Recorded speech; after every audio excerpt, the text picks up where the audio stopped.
Assalamualaikum warahmatullahi wabarakatuh. Di sini kami kelompok 7 akan membacakan materi tentang model-model pembelajaran IPS di MI. Pengertian model pembelajaran. Menurut Rianto, model pembelajaran dapat diartikan sebagai kerangka konseptual yang menggambarkan prosedur sistematis dalam mengorganisasikan pengalaman belajar untuk mencapai tujuan belajar dan berfungsi sebagai pedoman bagi para perancang pembelajaran dan para guru untuk merencanakan dan melaksanakan aktivitas belajar.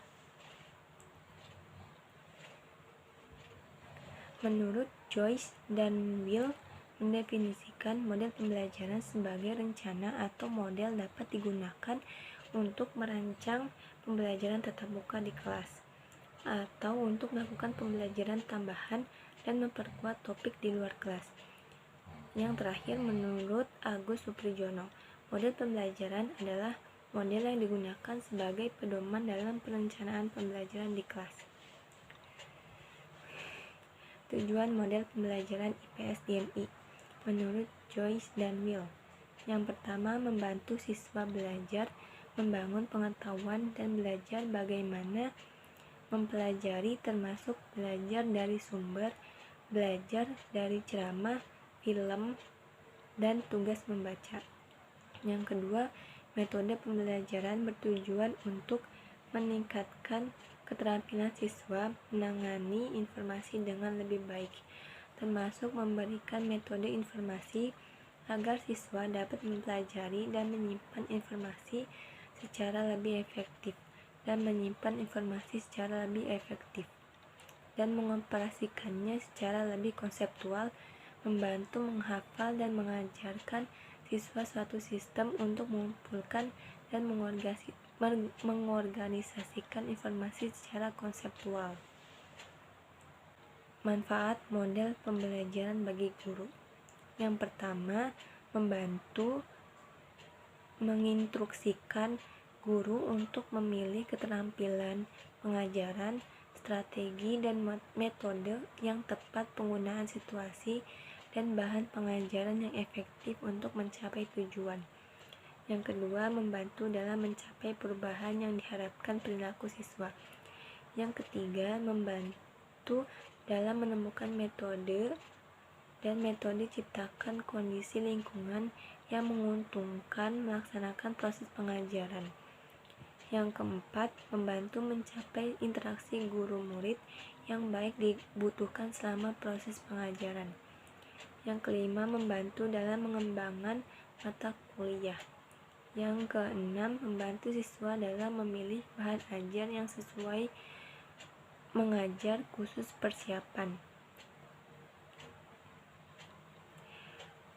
Manfaat model pembelajaran bagi siswa. Yang pertama, sangat membantu dalam mengembangkan kekuatan imajinasi para siswa. Yang kedua, membantu perkembangan kekuatan penalaran siswa. Yang ketiga, membantu siswa untuk menganalisa sesuatu secara sistematis.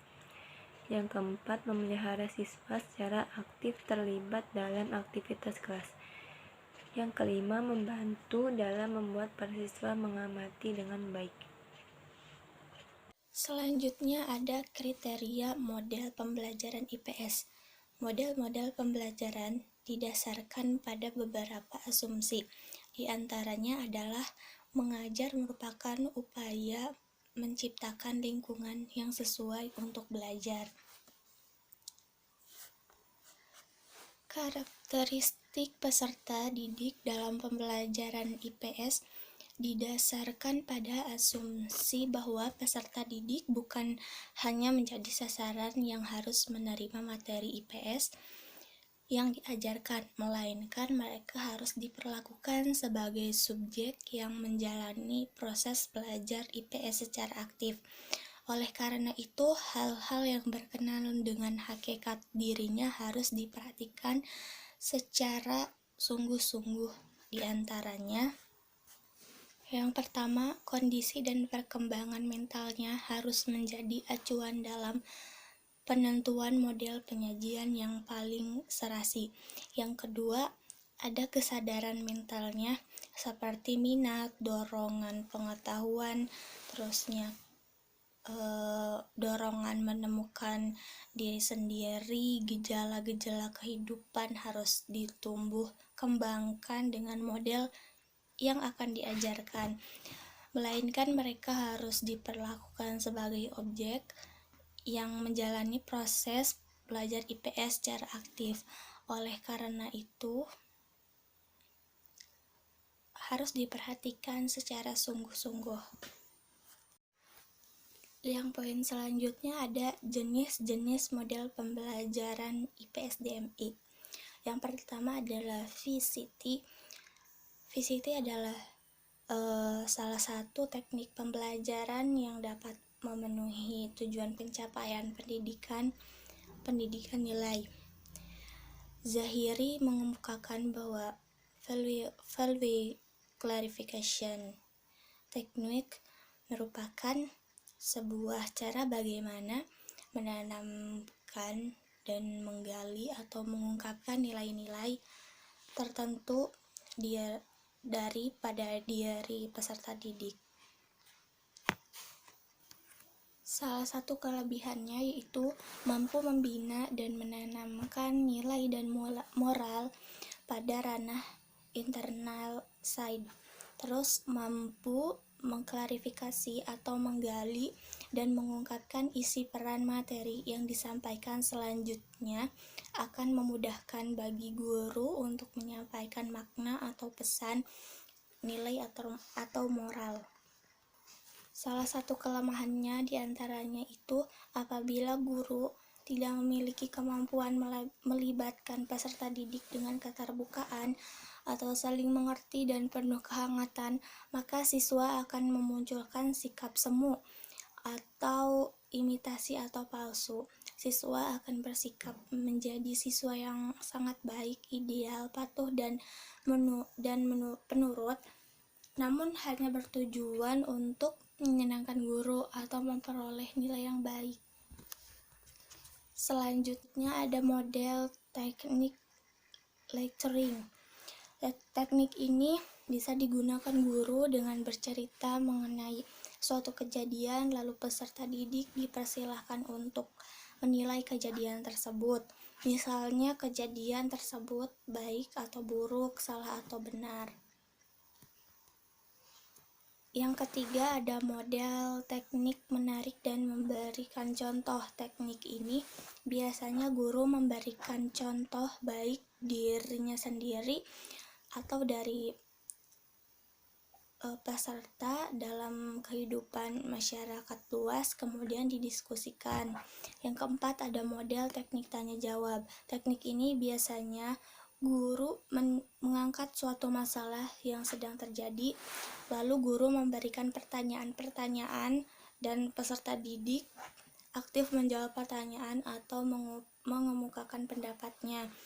Yang kelima ada model teknik menentukan nilai dengan permainan. Dalam teknik ini, guru dapat menggunakan model yang sudah ditentukan ataupun ciptaan sendiri.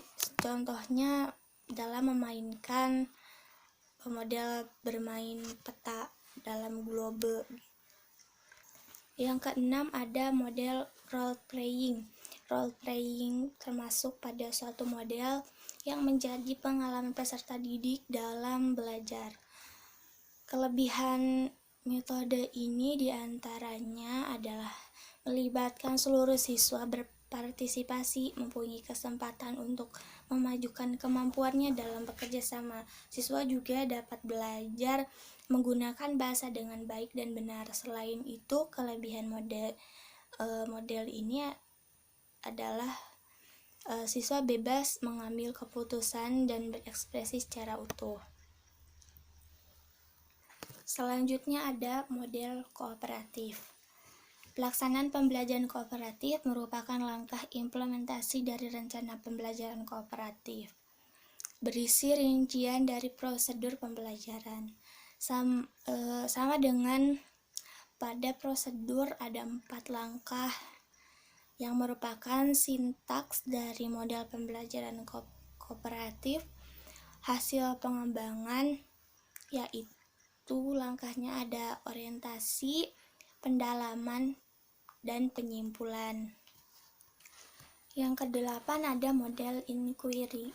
Model inquiry ini salah satu model pembelajaran yang memfokuskan pada pengembangan kemampuan siswa dalam berpikir reflektif, kritis, dan kreatif. Inquiry adalah salah satu model pembelajaran yang dipandang modern yang dapat dipergunakan pada berbagai jenjang pendidikan.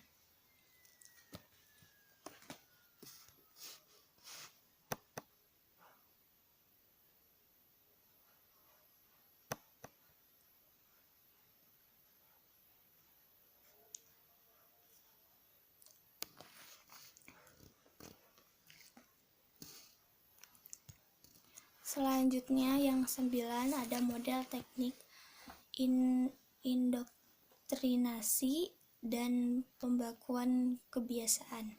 Teknik ini peserta didik dituntut untuk menerima atau melakukan sesuatu yang oleh guru dinyatakan baik, harus, dilarang, dan sebagainya. Yang ke-10 ada teknik menilai suatu bahan tulisan. Teknik menilai suatu bahan tulisan baik dari buku atau khusus dibuat guru. Dalam hal ini peserta diminta memberikan tanda-tanda pencapaiannya dengan kode, misalkan baik, buruk, benar tidak benar, adil tidak adil, dan lain-lain. Yang ke-11 ada model pemecahan masalah, problem solving.